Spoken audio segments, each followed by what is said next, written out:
Find your passion, find your purpose. Find your passion, find your purpose. Find your passion, find your purpose is some bad advice, in my opinion. You don't find purpose, purpose finds you. Purpose is a once in a lifetime, an unexpected, once in a lifetime problem that someone else has that only you can solve. It's an unexpected, once in a lifetime problem that someone else has that only you can solve. Purpose problems have 5 elements to them, and I gave each a number. 00110, 00110. First zero is zero expectation. It's not a problem you're looking for. It's not a problem you get up in the morning looking for. So it's a problem that comes unexpectedly. Zero obligation. When you see it, you don't have to solve it. It's not a problem you're obligated to solve. So it's not your job. It's not your family. It's not an obligation. It's a problem you can walk away from. You're the one person who can solve it. You're the one person who can solve it because you happen to be at the right place at the right time with the tools and talents to solve it. Purpose is a once-in-a-lifetime opportunity. So this problem, you're only going to see it once in your entire life. You will see it once in a life, and if you don't solve it, the opportunity is gone. Why would you want to solve a purpose problem? You want to solve a purpose problem because you want to have zero regrets. You want to live a life of zero regrets. We talk a lot about regrets. We talk a lot about zero debt. The most important zero in your life is zero regrets. You want to live a life of zero regrets. It's good for your mental health. Purpose and passion are different because it's the only area in life where you win. I mean, you think of all the things you do in life. Where in life do you really win? Where you say, I win, and it's a win that satisfies you, but you don't need to win again. I'm a Boston Celtics fan, and they won the championship this year. And as soon as before the confetti was off the floor, we as fans were thinking about, okay, what's going to happen next year? We're never satisfied. They've got 18 banners, and we're like, we need a 19 and a 20. Passion is never satisfied. Purpose is the only thing that satisfies you. It's the only area where you won. And you know you won because you can, walk away from it. You can't walk away from your passion. If you can't walk away from it, it's passion, not purpose. Purpose always over and exceeds your expectations. Why does purpose always over and exceed your expectations? You can't say that about your passion. You know your passions rarely meet their expectations. And why does purpose always exceed expectations? Because you start with zero expectations. It's easy to come up when you start at zero. I say purpose is like finding money in a coat that you hadn't worn in a number of months. And you find $20 on the inside pocket. And what do? You don't say, oh man, I wish it was $200. I wish it was $50. No, you say, wow, I found $200 because it's unexpected. Purpose always exceeds your expectations. Final one, no one loses. No one loses. In your passion, somebody's going to lose. For you to win in your passion, somebody else has to lose. I have a friend who's a police officer, and he says he does his job with passion. I said, man, I agree with you 100%. But I don't say it's purpose because for you to be successful at your job, someone else has to take a loss. That's just that's the way it works. And I can say the same thing about doctors and firefighters and accountants. If you got to pay something, then someone's losing. For you to win, someone has to sacrifice something. Purpose, it's not that. Purpose, nobody loses. Okay, let me explain. Let me give you some real world illustrations, which opened my mind to this. I'd gone from, in my personal life, I'd gone from hobby to hustle to how I make my living. So I started the hobby. It became a hustle, and then it was how I'm making my living now. And I'm going to the gas station. Got stuff to do. I'm in a hurry. All of the pumps are full. I'm waiting. A pump opens up. I pull in, jump out the car, take my card out. It says you got to see the attendant. The card reader does not work. I said, are you kidding me? I said, okay. And I get in line. I'm standing behind a young man. One person's in front of me. And he's talking to the attendant. And he says, how about $5? Beep, decline. How about $3? Beep, card decline. He's walking away. Obviously, he looks disappointed. And I said, hey, man, I got you. And he says, how much? He says, how much, $3? I was like, no, man, I got you. Let's do 10. Oh, thank you. Oh, no problem. Then I left that situation. I was like, what is that? Like, it's not passion, because if it's passion, I'd be hanging out at a gas station looking to help people. I don't give money to people at gas station, and that's a whole nother story. But I don't give people come to me all the time at gas station and ask me for money. I say, no, I can't help you. Sorry, I can't help you. I don't give money away like that. And I just started my business. So it wasn't practical and it wasn't passion. I said, well, what was it? It's purpose. And I said, that's how I discovered purpose. Zero expectation wasn't a problem I'm looking for. Zero obligation. I didn't know this guy. I didn't owe this guy. So there's no reason for me to help him out. I was a one person who could help him. It was a once in a lifetime opportunity. In other words, I'll never get that opportunity again to help that young man. And I did it, and I can tell the story now with zero regrets. Something I can walk away from, and it was a win. I won because I can walk away from it. I don't need to do it again. It was over and above my expectations. In other words, I got something out of it. I was not disappointed by the experience, and no one loses. I didn't lose because I discovered purpose. The young man didn't lose because he got gas, and even the gas station attendant or the company, even they got their money. So no one loses. That's purpose. The reason we don't discover purpose is actually due to our passions. Our passions actually get in the way of our purpose. I said earlier, I'm a Boston Celtics fan. I'm watching them play the Denver Nuggets. It's a late game. I'm supposed to be at the shop. I'm supposed to be at work. But I was like, man, I got to see the end of this game. So I'm watching the game. Game goes in overtime. Celtics lose. I'm disappointed. I'm finally on my way to work. As I'm driving to work, I run into traffic. I said, it's 11:30 at night. Why is there traffic? Turn the corner, and I see two guys pushing a vehicle, and a lady's inside steering. I said, well, I guess they broke down. And I think about helping them. But I say, you know what? They're good. They don't need my help. And I continue on. I get on the highway, and it's like the voice of God says, hey, you need to go back. I'm like, no, they're good. Are you sure? Are you sure, Mr. Purpose, Mr. Zero Regrets? I was like, oh. So now I'm mad. I get off the highway, turn around, go back, drive by. I'm praying that they're gone because I don't want to help them. I got stuff to do. I'm on my way to my passion and my practical desires. Now, I'm driving by. They're off the road, but they're on an incline, and they're trying to push the vehicle up an incline into a parking lot. All three of them are trying to push. I was like, oh, that's not going to work, but let me see. I pull in the parking lot. I roll down my window. I say, hey, y'all good? They say, y'all need some help. They say, yeah. I jump out. Me and the two guys get behind the vehicle, push it up the incline. The lady's inside. She steers it in the parking lot. I said, y'all good? They said, yeah, help is on the way. I said, I'm out. Jump in my car, and I'm gone. Zero expectation, not a problem I'm looking for. Zero obligation. I don't know them. I don't owe them. I'm the one person who stopped to help them. No one else did. It was a once in a lifetime opportunity. In other words, I'll never see that problem again in my life. I can tell the story now with zero regrets. This is purpose. It was a win. I won.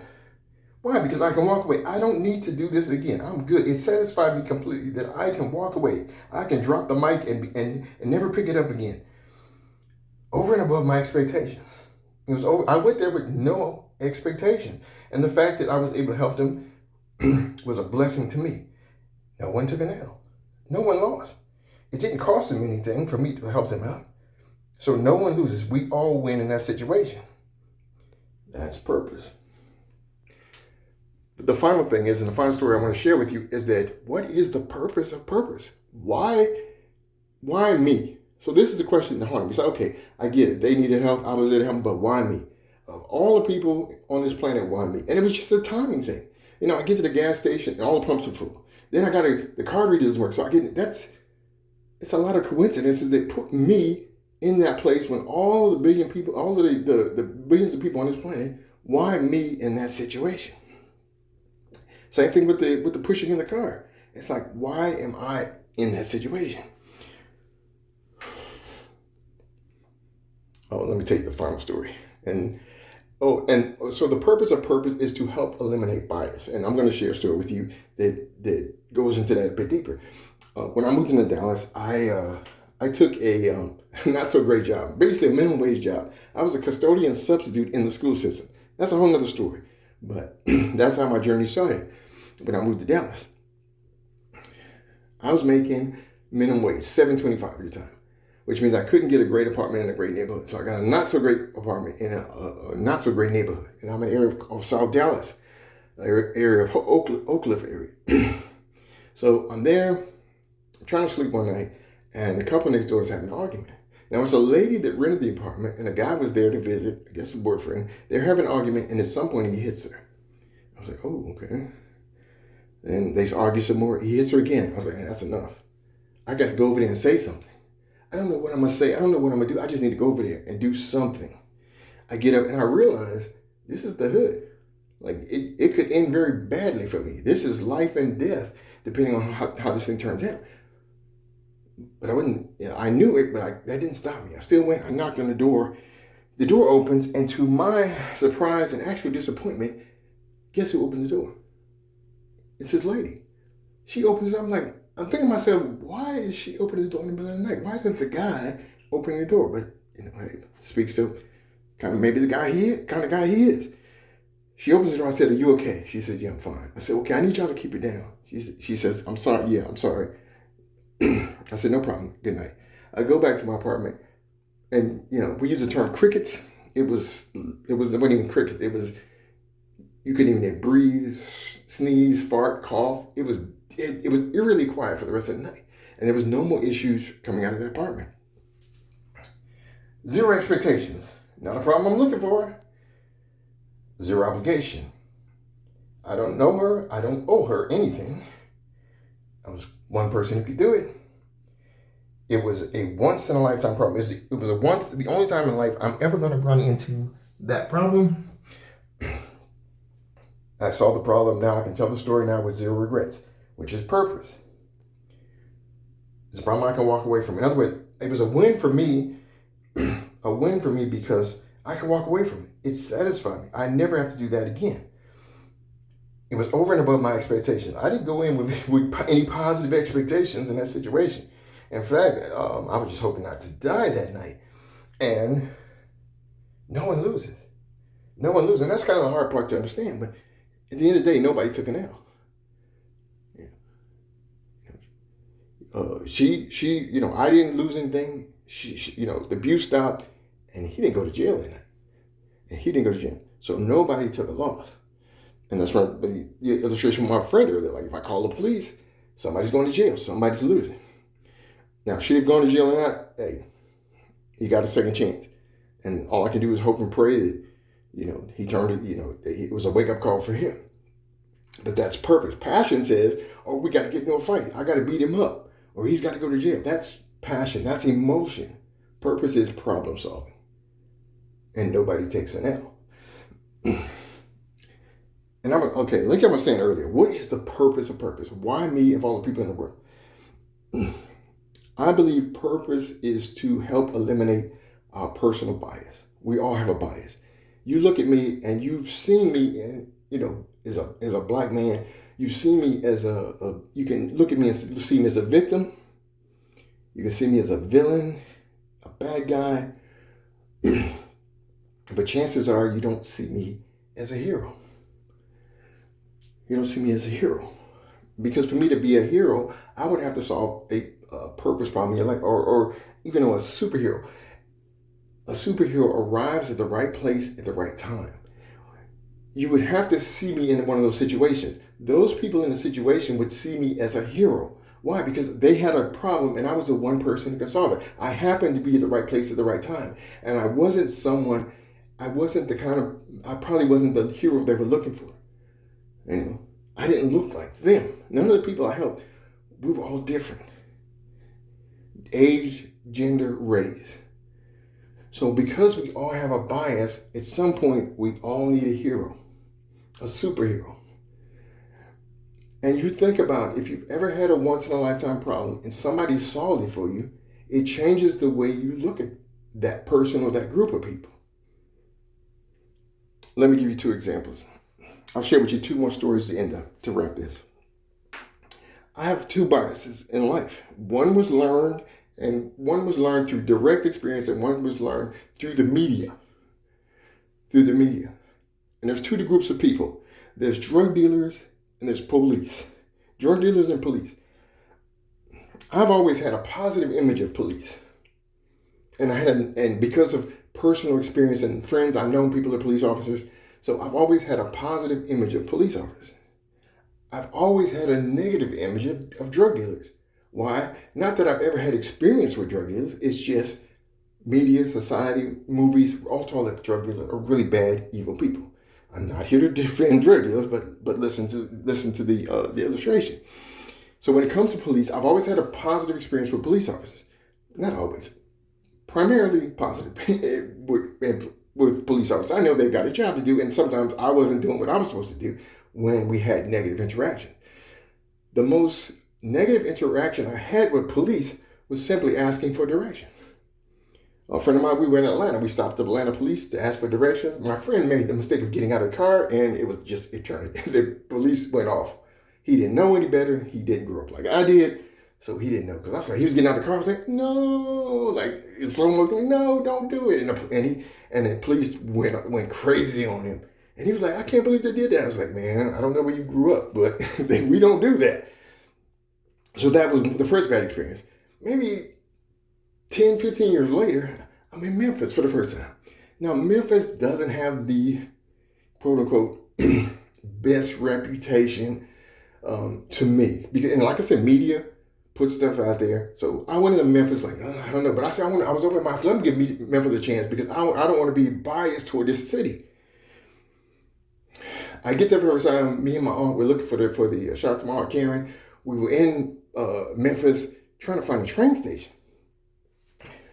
My first time in Memphis, I pull over. I asked the police. I say, I pull over and ask a police lady. I said, I want to ask her for direction. Now I can see something's happening down the street from where we are, and she's blocking traffic from going down that street. But on the street we are where there's no traffic either way. I said, let me pull up. And I didn't want to ask her because of my bad experiences. I was afraid to ask her. I was like, man, last time I asked police for directions, it didn't turn out well. I said, let me try it again. In a new city, a decade or so later, I pull up to the officer. I say, excuse me, ma'am, we're looking for the train station. She was already upset, and she did not want to help me, and she did not want to help me. She basically told me to keep it moving. I was like, wow.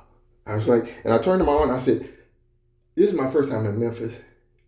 It doesn't have, the city, in my mind, didn't have the best reputation, and she's not doing the city of Memphis any favors.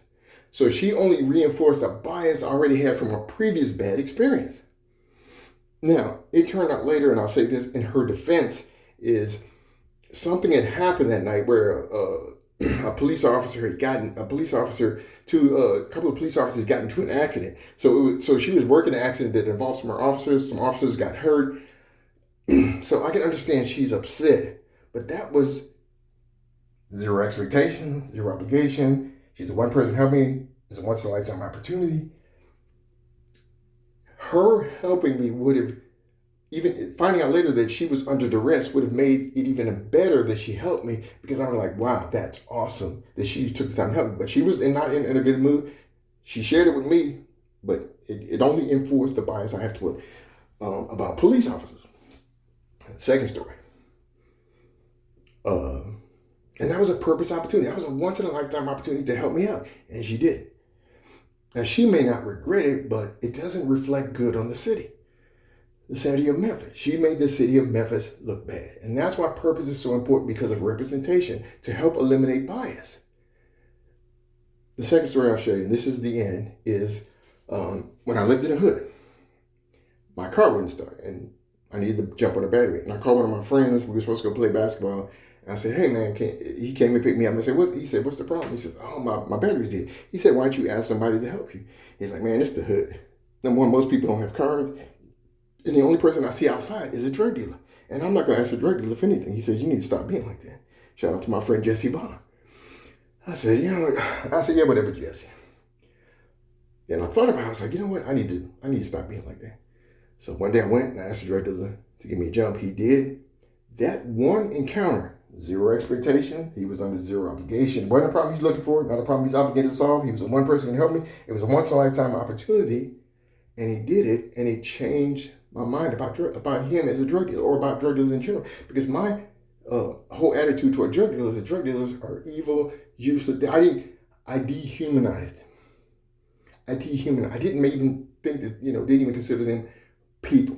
And the fact that he helped me kind of showed me, you know what, I have a bias against drug dealers. And I shouldn't be doing that. I'm not saying I'm in favor of what they do, but I need to stop looking at them in such a bad light. So that is the purpose. A purpose is to help eliminate the bias we have. So no matter who you are, you represent a certain group, certain organization. You might represent your entire city. You may be abroad. You may represent the United States. And people have bias. And by you accepting if you recognize purpose, that is one opportunity you have to help change someone's bias.